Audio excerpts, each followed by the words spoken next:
Mrs Malhotra, तुमने भी 3 गलती की। पहली गलती, जिसे तुम कार एक्सीडेंट समझती हो, जिसमें तुम्हारे पति की मौत हुई, वो एक कार एक्सीडेंट नहीं था, वो हादसा नहीं था, वो एक मर्डर था, जिसे मैंने प्लान किया था। क्या? हाँ, राकेश मल्होत्रा का कातिल मैं हूं। तुम्हारे पति को अपने रास्ते से इसलिए हटाया ताकि तुम्हें मैं अपने पूरे कॉन्फिडेंस में ले लूं। मैं जो चाहूं तुम वैसा करती रहो। तुमने दूसरी गलती की, मुझ पर ब्लाइंड फेथ करके।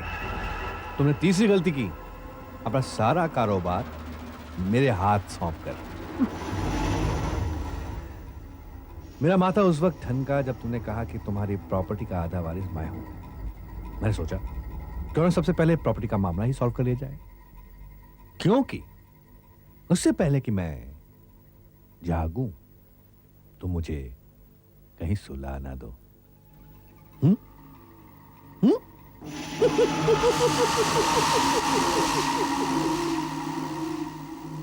मैं तुम्हें छोड़ूंगी नहीं वीर प्रताप, मैं तुम्हें छोड़ूंगी नहीं। मुझे कोई नहीं पकड़ सकता, कोई नहीं पकड़ सकता मिसेस मल्होत्रा, क्योंकि आपने अपने इन खूबसूरत हाथों के साथ दस्तखत करके प्रॉपर्टी के सारे कागजात मुझे दिए हैं। उसमें लिखा है कि आपने अपनी प्रॉपर्टी मुझे बेच दी है।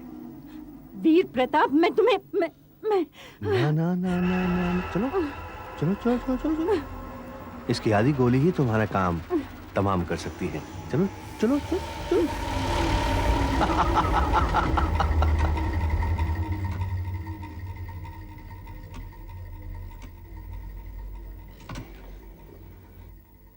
वकील साहब, हाँ, मैं मिसेस मल्होत्रा बोल रही हूँ। देखिए, मुझे आपसे कुछ जरूरी बातें करनी है। आप फौरन मेरे घर आ जाइए। जी हाँ, थैंक यू। चलो भाइयों, मिसेस मल्होत्रा को अपने वकील की सलाह लेने दो।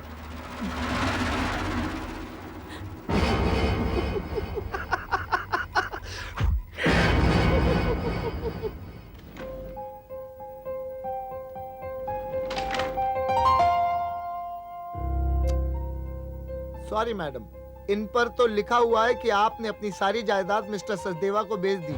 मुझे तो डर है कि मिस्टर सचदेवा आपके सर से ये छत भी न छीन ले। सचदेवा की इस नीच हरकत से माँ को बहुत गहरा सदमा पहुंचा।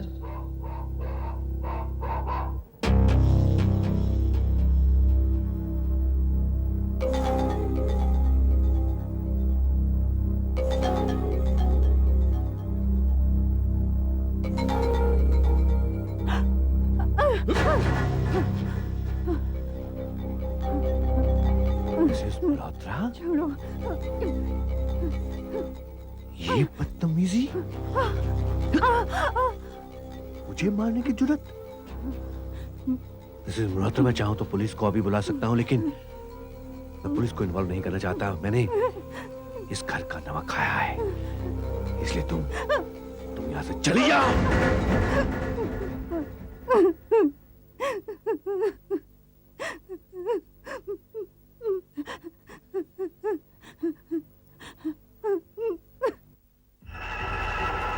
वकील साहब, एक दिन जब हम घर पहुंचे तो हमने देखा कि सचदेवा वहां पुलिस और कोर्ट के वकील के साथ पहले से ही मौजूद है।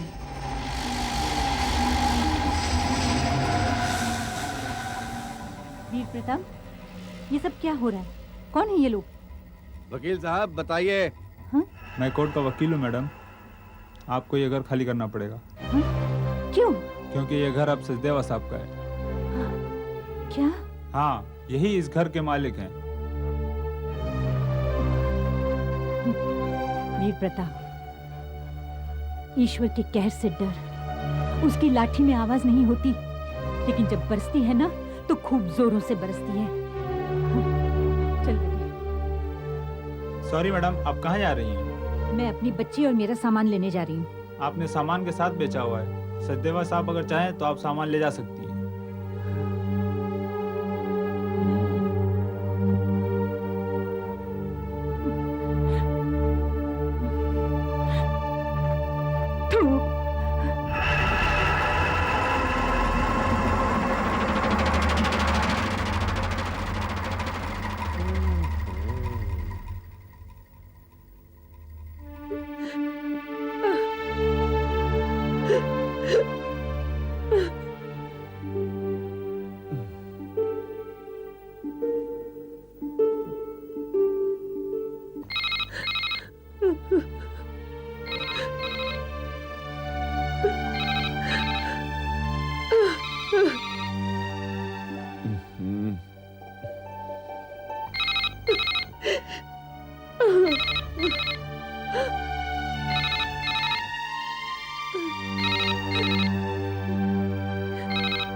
राज, अभी क्या वक्त हुआ जानते हो ना? इस वक्त सारी दुनिया नींद की आगोश में है और तुम मदहोश नशे में घर चले आ रहे हो। ये तुमने शराब पीना कब से शुरू किया? तुम्हें शर्म नहीं आती? इंडिया आए चंद ही दिन हुए और चंद ही दिनों में तुम्हारे कदम बर्बादी की तरफ बहकने लगे। अपने अंग्रेजों के माहौल में हिंदुस्तानियत को फरामोश मत करो। यह हिंदुस्तान है। बहुत अफसोस है मुझे, बहुत अफसोस। तुम्हारे लिए मैंने क्या क्या सपने देखे। उन सुनहरी सपनों को इस तरह चकनाचूर तो मत करो। इसी बात का तो अफसोस है पापा, इसी बात का तो अफसोस है कि माँ बाप अपनी औलाद को जन्म तो जरूर देते हैं, लेकिन उसकी ख्वाहिशों को अपना गुलाम बना लेते हैं। उसे सांस लेने का हक तो देते हैं, लेकिन उसकी सांसों पर अपना कब्जा जमाए रखते हैं। ये मत करो, वो मत करो, यहां मत जाओ, वहां मत जाओ, इससे मत मिलो, उससे मत मिलो। सूरज उगने पर घर से निकलो और सूरज डूबने पर घर वापस आ जाओ। और ये सब सजाएं औलाद को इसलिए मिलती हैं क्योंकि उसे उन्होंने जन्म दिया है, उसे पाल पोस के बड़ा किया है, उसके खाने पीने का इंतजाम किया है और उसकी पढ़ाई लिखाई पर खर्च किया है। और एवज में उसे दे देते हैं जिंदगी भर की गुलामी। वाह बरखुरदार वाह। आज मालिक ने हमें ये दिन दिखाया है अपनी औलाद से ऐसी बातें सुनने के लिए। हम तुम्हारे लिए तुम्हारे आने का इंतजार करते हैं, क्या ये मोहब्बत नहीं है? हम तुम्हारे लिए दिन रात तड़पते रहते हैं, क्या ये मोहब्बत नहीं है? हम तुम्हारे सुनहरी भविष्य के लिए क्या क्या सोचते हैं, ये मोहब्बत नहीं? तो कौन सा एहसान करते हैं आप? कौन सा एहसान करते हैं आप? कोई एहसान नहीं करते आप। हर माँ बाप दुनिया में अपनी औलाद के लिए यही करती है, या इससे भी कहीं ज्यादा, और बदले में अपनी औलाद को अपना गुलाम बना लेती है। आपने पार्टी में जो कुछ मुझे भाषण दिया, ऑफिस में जो कुछ मुझसे कहा, मुझे याद है। लेकिन आज मैं भी आपको एक बात बता देना चाहता हूं पापा, कि अगर आप मुझे अपनी जिंदगी अपने तरीके से जीने का हक देंगे, तो मैं भी आपको आपका बेटा होने का हक अदा करूंगा। ये मेरा वादा है। लेकिन आपसे एक गुजारिश है पापा, प्लीज मुझे अपना गुलाम मत बनाइए, मुझे अपना गुलाम मत बनाइए प्लीज।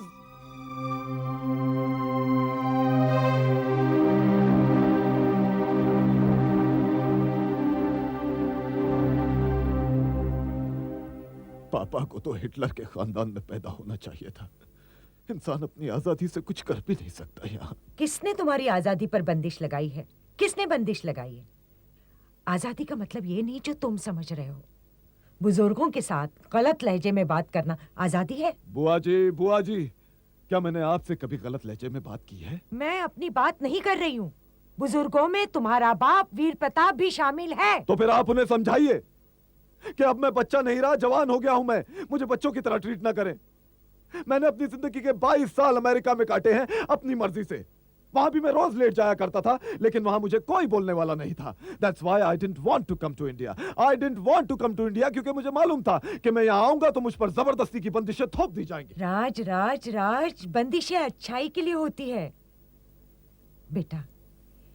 पानी के बहाव पर बंदिश लगाई जाती है ताकि बाढ़ ना आए। ऊंची ऊंची इमारतों के चारों तरफ दीवार की बंदिश लगाई जाती है ताकि चोर उचक के ना आए। जवान बच्ची पर शर्मो हया की बंदिश लगाई जाती है ताकि उन पर बुरी निगाह न पड़े। बेटा राज, बंदिशें जब भी लगी है उसका परिणाम अच्छा ही हुआ है। बुआ जी, नौजवान नस्ल ने ना कभी बंदिशें मानी है और ना ही कभी मानेगी। जब भी उस पर बंदिशें थोपी गई हैं, उसने बगावत की है और जिसका परिणाम हमेशा बुरा हुआ है। राज, बहस करने से किसी भी मसले का हल निकलने वाला नहीं है। मसले को समझ सको तो शायद हल निकल आए, लेकिन बहस करने से किसी भी मसले का हल नहीं निकल सकता। और एक बात सुन लो, तुम वीर प्रताप को बुरा मत कहना। वीर प्रताप तुम्हारे लिए कल भी अच्छा था, आज भी अच्छा है और कल भी अच्छा रहेगा। अच्छा रहेगा ये आप कह रही हैं ना बुआ जी, क्योंकि आप में कहीं ना कहीं तो उनकी बहन है ना, और आपके दिल में अपने भैया का प्यार मचल रहा है। अरे बुआ जी, आप मुझसे पूछिए, मेरी बहन से पूछिए कि हम लोग कितना परेशान हो चुके हैं, कितना फेड अप हो चुके हैं उनके बेवजह इंटरफेरेंस की वजह से। We are just fed up. कब करता है वो इंटरफेयर? कब करता है वो? अरे बिल्कुल, तुम्हारा पाला हमारे माँ बाप से नहीं पड़ा। हमारे माँ बाप जो कुछ हमें कहते थे लगता था गलत है, लेकिन वक्त के रफ्तार के साथ साथ पता चला उन्होंने जो कुछ कहा था वो सही था। उनका हर कदम हमारे लिए कामयाबी का रहनुमा था। फिर भी मैं तुम्हारे लिए वीर प्रताप से बात करूंगी।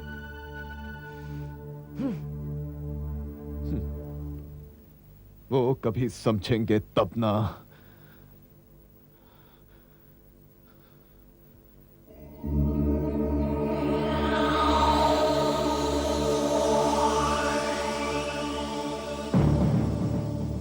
हाँ हाँ ठीक है, तुम कागज निकाल के रखो, मैं घर से निकल रहा हूँ। हाँ, पहुंच रहा हूँ।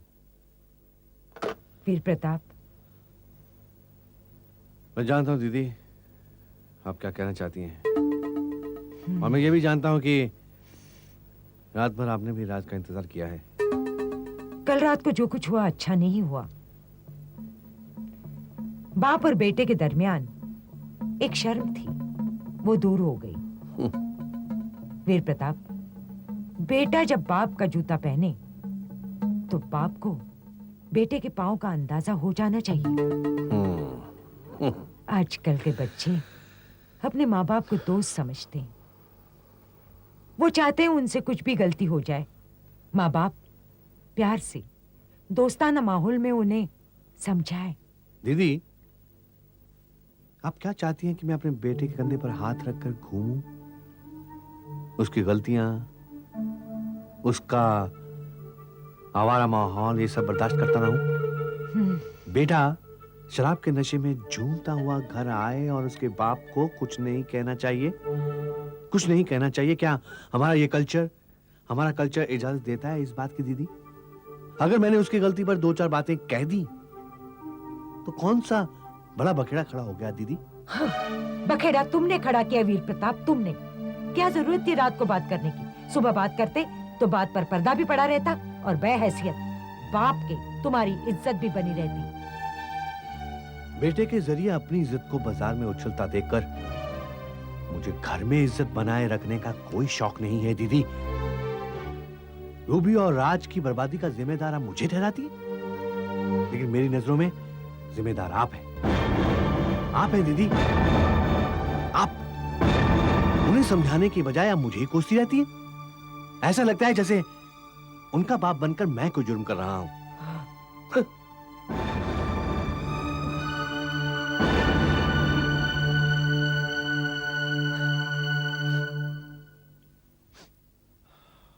देखा बुआ, इतना समझाने के बाद भी आपकी कोई बात उनके हलक से नहीं उतरी। वो आदमी डिक्टेटर है बुआ, डिक्टेटर। वो चाहता है कि तमाम लोग उसके आगे सर झुका के रहें और वो सबको अपने पैरों तले रौंदता हुआ आगे बढ़ जाए। बस बस करो राज, बस करो। वो तुम्हारा बाप है और तुम उसके बेटे हो। अपनी मर्यादा मत भूलो। बुआ, आप मुझ पर क्यों नाराज होती हैं? मुझे खुश करने का कोई अच्छा काम नहीं कर रहे हो तुम। अपने बाप के खिलाफ बात कर रहे हो और चाहते हो उसकी बहन होकर मैं भी उसके खिलाफ बात करूं और तुम्हारी इन बकवास बातों को सुनूं। हाँ। राज, वो तुम्हारी बातों को नहीं समझेगा, लेकिन तुम तो उसकी बातों को समझो। तुम बच्चे हो, छोटे हो। राज, तुम हमेशा कहते हो कि तुमने अपनी माँ को नहीं देखा, मुझे ही अपनी माँ समझा है। तो इस माँ को क्यों तकलीफ दे रहे हो? तुम दोनों बाप बेटे के बीच मैं क्यों पीस रही हूं? मैं कुछ दिन जीना चाहती हूँ। राज, मुझे चैन से जीने दो। हाँ। ओके बुआ, ओके। अब तुम जाकर कपड़े वपड़े बदलो, रिलैक्स ना।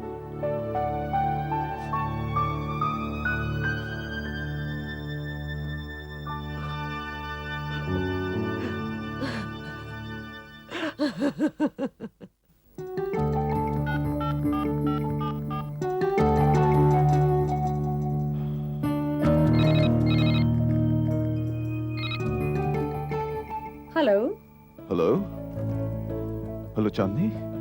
चांदनी, फोन पर तुम हो ना? चांदनी, मैं राज बोल रहा हूँ। हाँ राज, हम बोल रहे हैं। चांदनी, क्यों हवा के झोंकों की तरह आती और चली जाती हो? क्यों बादल के छोटे टुकड़े की तरह फुहार बरसाकर मुझे तड़पाती हो? वादा करके क्यों नहीं आती हो? क्यों मेरा फोन नहीं उठाती हो? जानती हो, कल तुम्हारे इंतजार की आग में मैंने अपने बाप को जलाया है। मैं तुम्हें मिस कर रहा हूं चांदनी। मुझे डर है कि तुम्हारी ये दूरी कहीं मुझे पागल ना बना दे। बोलो, प्रॉमिस करो, अब तुम मुझसे कब मिलोगी?